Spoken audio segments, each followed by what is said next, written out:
The Chagga Kingdom, a glimpse before independence. During the European colonization of Africa, colonial powers encountered established and organized societies in various regions.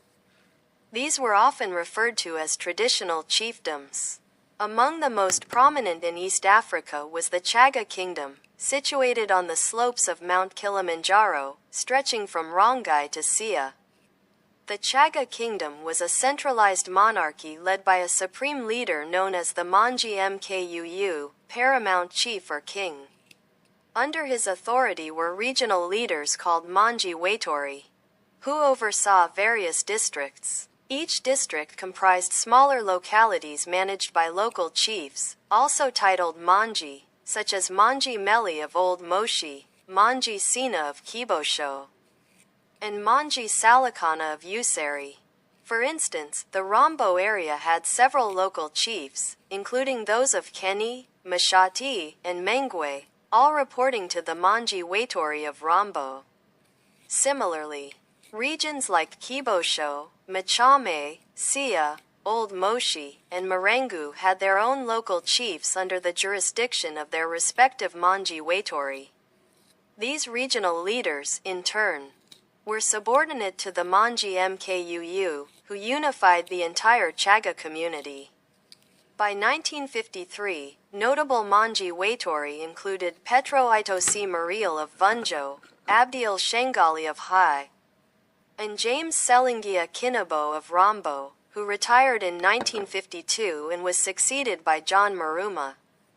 The selection of the Manji Mkuu was conducted through a council comprising the Manji Waitori and the local chiefs. In January 1952, an election was held with 5 candidates: Abdili Shengali of Machame, Jackson Katali of Mbokomu, Old Moshi, Petro Mariel of Vunjo, John Maruma of Rombo, and Thomas Mariel of Marengu. After presenting their visions, Thomas Mariel was elected as the Manji Mkuu, with his brother Petro Mariel as the runner-up. This structured governance system highlights the Chagga Kingdom's sophisticated political organization prior to Tanzania's independence.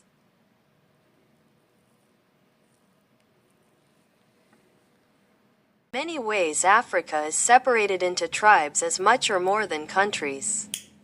In Tanzania, there are over 120 separate peoples represented, and they often spread beyond the borders of any one country. The political boundaries were drawn fairly recently, and do not necessarily represent the traditional homelands of the various cultures. In the region we were visiting, the northern part of the country around Mount Kilimanjaro and the city of Moshi, most all of the people are of the Chagga tribe. On our first full day at what we came to call home base, we divided our group of Vulan tourists into pairs and separated to share lunch with host families from nearby. We met with local residents who wished to interact with visiting foreigners in a cultural exchange, with the hope of both sides learning more about each other.